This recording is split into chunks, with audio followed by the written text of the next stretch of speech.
Julia Child once said, "Cooking well doesn't mean cooking fancy." So, here in Iowa, where we raise more pigs than anywhere else in the nation, it should be no surprise that the humble pork tenderloin sandwich holds a special place in our hearts. It may not be fancy, but it sure tastes great. Hi, I'm Lori Johns. In this edition of Chop Talk, we're going on the road in pursuit of the perfect tenderloin sandwich. And with autumn closing in, it's the perfect time to hit the road for a culinary adventure. The Tenderloin Trail swings through towns both big and small to restaurants that specialize in making the breaded and fried, always gigantic gastronomic wonder. What is the Tenderloin Trail? How did it all begin? And what do we get if we finish it? We begin our Chop Talk chat with Kelsey Suter, who helped put the whole thing together. And I'm here with Kelsey Suter with the Iowa Pork Producers. Hi, Kelsey. Nice to meet you. Hi, Lori. It's nice to meet you.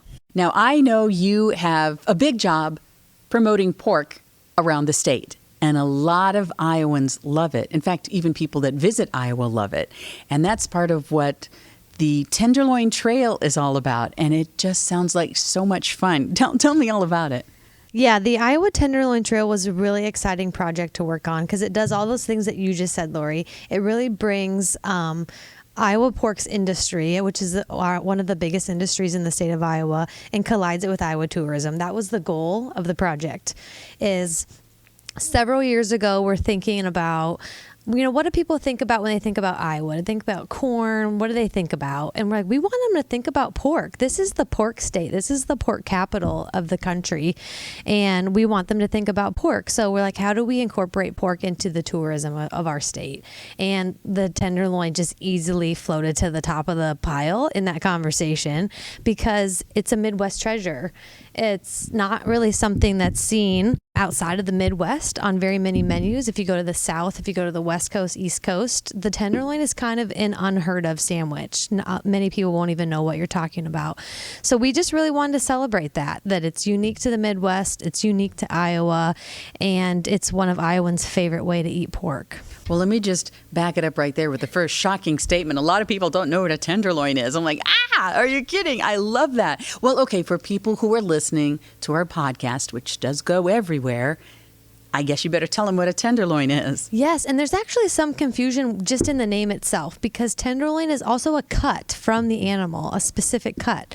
But a breaded pork tenderloin sandwich is not made from the tenderloin cut of the pig. So there is a little bit of confusion there. I'll start with the cut first.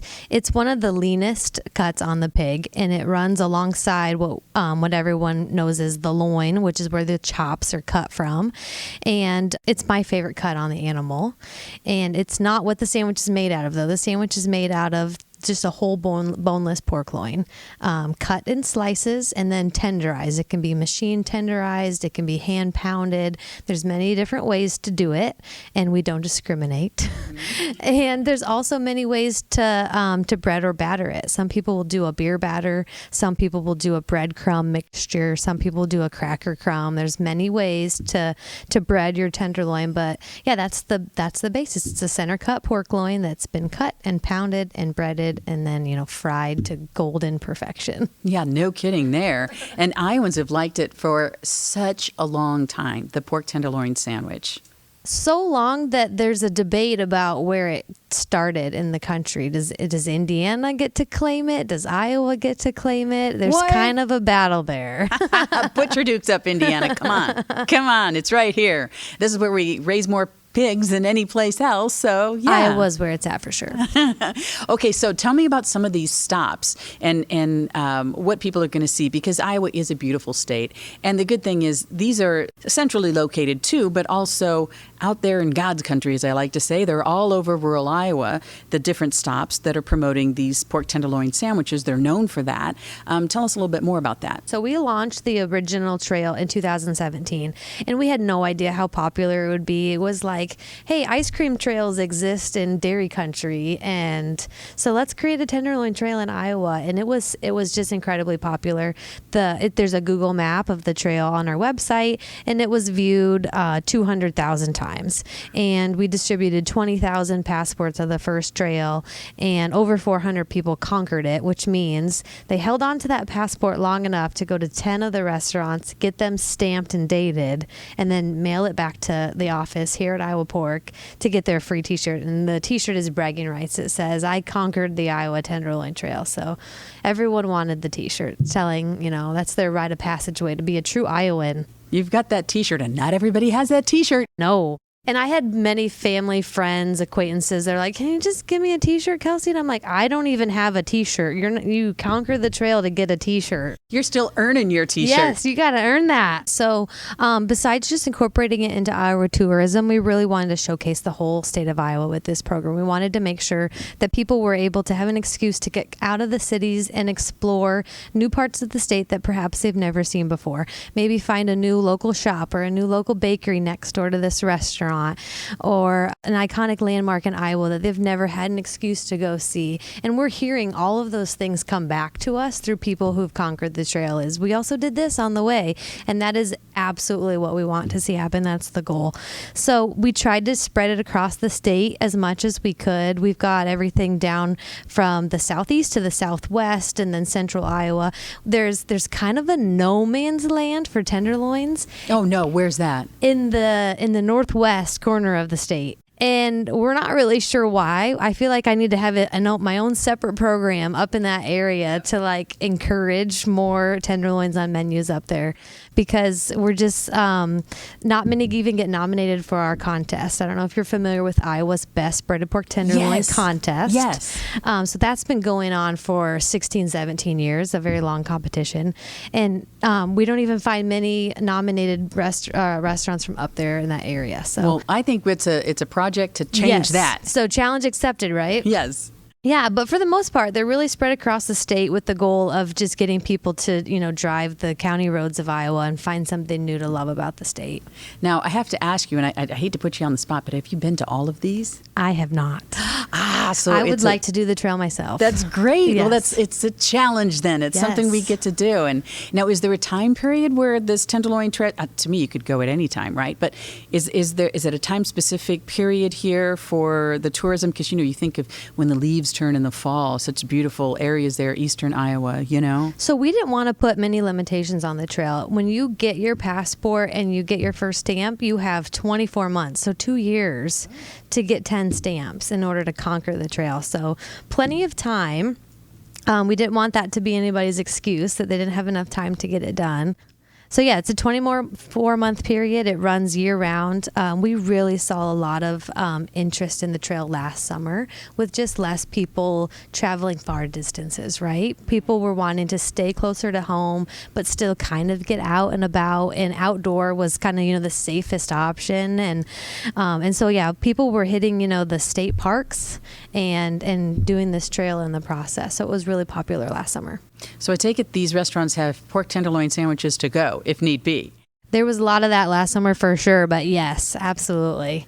And they obviously have it on their year-round, everyday menu. It can't be, a special or a one-off thing. We're really careful about that. We don't want anybody to drive across the state and get there and not be able to order the tenderloin. So there were some of those things factored in when we made our selections. But making the list was a lot of fun, and some of the strategic things that we incorporated to come up with the list, because of course it's who gets to decide who's on this that's tough. this trail, because there's so many good tenderloins in Iowa. And so we called in some of the big dogs. We've got Secretary Negg, the Agriculture Secretary of the state, on there picking his favorite tenderloin.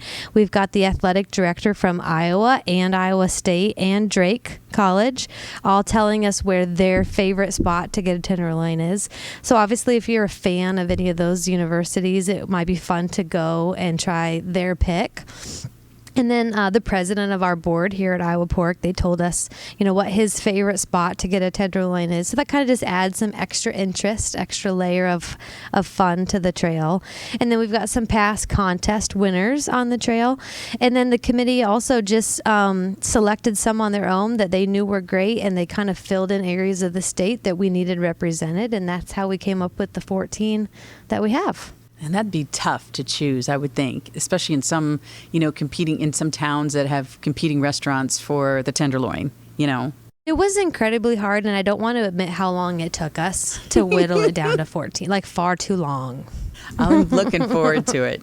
That's great. It'll be a fun journey to take. So, and then is there a certain way that you like your tenderloin sandwich? Oh, Lori, that's a good question. That's a hot debate, for one thing. And we actually are going to, in October Pork Month, have a survey out on our social media of how do you eat your tenderloin? Because everybody eats it different. So traditionally, you've got excess meat compared to your bun, right? So some people will shave off the excess and eat the sandwich and then save the little scraps, for a snack later. Right. Some people will just cut it in half and eat half of it and save the rest for later. Some people are no bun. I just want the meat. Wow. And then there's the debate of the toppings. And yeah, everyone has their own unique way of eating the tenderloin. Yeah. You say your pickles and mustard? Pickles and mustard. Same thing with the corn dog. Oh. Well, maybe not the pickles, a little bit harder to stick on there at the state fair, come to think of it. Maybe but some the mustard. relish, if you had the option. Yes, we work with what we have. That's how it goes. Well, this is just so much fun, and I'm just looking forward to checking it out. It's just one fun thing to do to celebrate, pig farming in Iowa, pork production in Iowa. It is an important business. It's an important part of the economy, an important part of these towns, and they're proud of it. And I think that's a great thing to celebrate. Thank you. We're really proud of it. It gives us something that's fun and exciting to talk about when it comes to pork. Well, thanks again, Kelsey. This has been fun, and it's time to hit the trail. That's right. Happy trails. The Tenderloin Trail will take you places you've never been before. Maybe it'll take you to places that only the locals know. Places like Bradford. Once an Indian trading post and a vibrant community, much of this Chickasaw County town's residents have moved on. But people with big appetites still come from miles around to get the perfect tenderloin sandwich at the Stumble Inn. Owner Alex High put down his spatula long enough to chat with ChopTalk. Well, tell me what it is about your tenderloin that you think put you literally on the map. I can't really say what did it, but I can say that I traveled for years and I always was in pursuit of a tenderloin. And I always asked myself, what would I do different? And apparently what I decided is kind of a hit. Well, can you describe it for me? Or if it's secret, I don't want you to give the secret away. Well, I usually, when people ask me that, I tell them, you buy the place and you can have the recipe too. It's a cracker crumb base, lots of secrets, seasoning. I like taste, and I go for flavor, not an overwhelming flavor. A lot of people come in, are really amazed at the quality. Well, now, how many tenderloin sandwiches, do you think you maybe sell in a week or a month or a year? It's in the hundreds per week. And keep in mind, the population of this town is 60. In 2019, when we were voted number 2 tenderloin, we sold 1,200 tenderloins in 10 days. Oh my gosh. How do you keep up with orders like that? Thankfully, my supplier could keep the pork here. And yeah, because it was amazing. That really is. And you came from a bigger place until you moved to Bradford and got the Stumble Inn, didn't you? I did. I lived in Ankeny, worked for a firm in the big city of Elkhart, Iowa. And it was always a dream of mine to have a little hole in the wall. And it took several months of a guy prodding me to come here and take over what he had here. And it's been a whirlwind ever since. Man. Now, for people listening to this podcast and, from all around the country, they're like a tenderloin sandwich. Maybe they've not had one. Why don't you describe it for them? Well, ours is called the Crispy Pig. It's hand tenderized and hand breaded to order. I make probably, I would say, 10 to 15 gallons of breading a week. We bread them, like I said, to order. You're going to get fresh as fresh can be. And you're going to get full. You are going to get full. Like I said, it's a hand cut. So I try to eyeball between 8 and 9 ounces. Sometimes they go a little hefty. But by the time you bread them, they weigh over a pound. We've scaled them, and it's a big sandwich. That's going to fill you up for sure, especially considering how many you serve a week. And this is a town of 60 people. I make them usually 40 to 60 at a time. I made them Monday, Wednesday, and I just got done just before you arrived, making more. That's perfect. And this is a family-run business. Yes. My daughter comes from Des Moines and works here 3 days a week, and her boyfriend cooks for me, and it relieves me a little bit. But there's always other things to do, so I'm always behind the scenes somewhere. And check out Bradford. How would you describe Bradford to folks who haven't been here? You can walk around in the restaurant and see some history that I find and have it on display.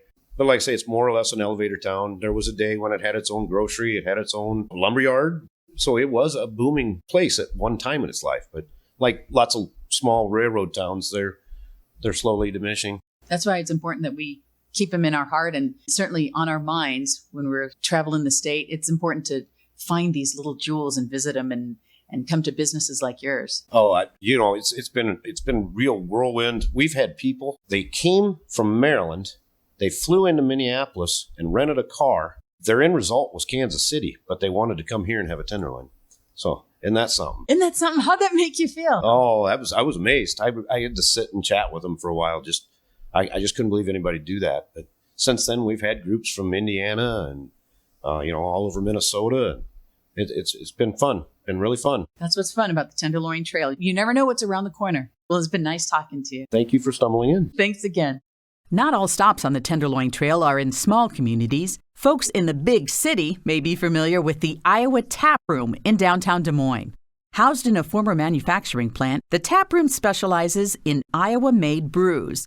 And what else pairs best with brewskis but Iowa's own tenderloin sandwich? Owner Jeff Bruning is proud to have the Taproom on the Tenderloin Trail. I'm joined now, Jeff Bruning, who is on the road. Jeff Bruning is from the Iowa Taproom in Des Moines, a really hoppin' place. And you're a busy guy. In fact, you're on the road right now, aren't you, Jeff? Sure, I'm on my way to Kentucky to go to a few distilleries. You guys like to keep it fresh. You're always on the hunt. Yeah, we're on the hunt for some cool picks to have down at Ken's Not So Secret Speakeasy below the Iowa Taproom. Gotcha.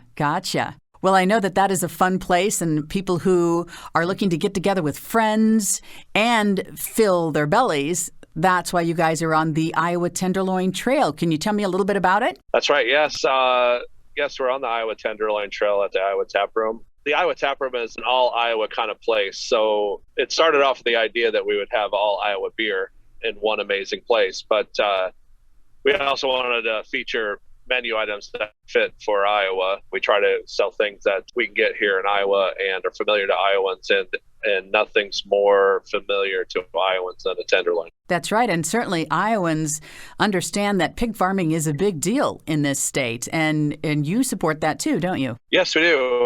We're big supporters of Iowa. I mean, we're in Iowa, of course. We're going to support farming and livestock raising. That's perfect. And I know that, it's amazing how many folks who are from Iowa or living in Iowa right now have some connection to pig farming. Now, I told you when we were chatting a little bit earlier that I grew up on a Century farm in Wright County, and I think your family, didn't you say, in the way back has some connection to pig farming? Oh, yes. Both my parents had grown up on a farm. My mom's family is a Century farm, is still in the family. When I was growing up, my grandfather raised hogs, and that was a big part of what we do. And in fact, there's a little bit of connection between my grandfather's farm and raising hogs and also making booze. They used to keep the barrel of whiskey out in the hog lot. Well, tell me about tenderloins, too. There was a little bit of competition in other states. Now, maybe not the one you're headed to right now, maybe not in Kentucky. But there are other states who say, we developed the tenderloin, and a lot of people say, no, Iowa's known for the tenderloin sandwich. And I think it's kind of nice how you brought that to the Iowa Taproom to feature local as a nod to what Iowa is. Well, I'm not sure who invented it, but I know who perfected it. And we... at our place, we actually have a machine, a tenderizer. You can't have a tenderloin without tenderizing it. And we run it through a machine twice. It really makes it tender and juicy and perfect when we either grill and or bread and fry. Tell me why they should make a stop at your place on the Tenderloin Trail. For our place, yes, we have the tenderloin sandwich. But you can get bacon about on anything that we sell. If you wanted to test out a few beers, you might want to try again or whatever. We probably have it on tap at the Iowa Taproom. And top it off with a tenderloin. And top it off with a tenderloin. What else do you have on the menu besides the tenderloin? Besides the tenderloin and bacon on anything you want it to be on. We also have pork tenderlings, which is one of our appetizers, which is cut up strips of pork tenderloin, breaded and fried and served as an appetizer. It's one of our fan favorites. Probably since day one, right? Since day one. That's so great. We'll be sure to ask for that one. So, Jeff, where should they come to find you and enjoy a tenderloin sandwich? Well, we're at 215 East 3rd Street on the east side of the river in the East Village, just a few blocks away from the state capitol in downtown Des Moines. Easy to find and close to the hotels, too. Oh, yeah. We're a half block away from 2 or 3 hotels. Well, Jeff, it was a pleasure chatting with you, and I know that you're a busy guy. Like I said, you're joining us here from the road on the way to Kentucky. So drive safely, and thanks again for being a fun stop on the Iowa Tenderloin Trail. Well, absolutely. We love to have everyone stop by and glad to be on the trail. There are 12 other stops around the state on the Tenderloin Trail. Each one does their sandwich with unique flair, but each centers around that juicy cut of pork raised with love by Iowa farm families. You can learn how to get your Tenderloin Trail passport by going online to iowapork.org. On the next Chop Talk, the future of Iowa pig farming. If you've ever been to the state fair, you've probably noticed the farm kids who come from all corners of the state to compete in the livestock shows. These competitions are serious, and the prize is about more than getting a blue ribbon. It's about learning how to take care of animals and how important that responsibility is when it comes to raising pigs for a living. I'm Lori Johns. We'll take you whole hog into the competitive world of pig shows on the next Chop Talk.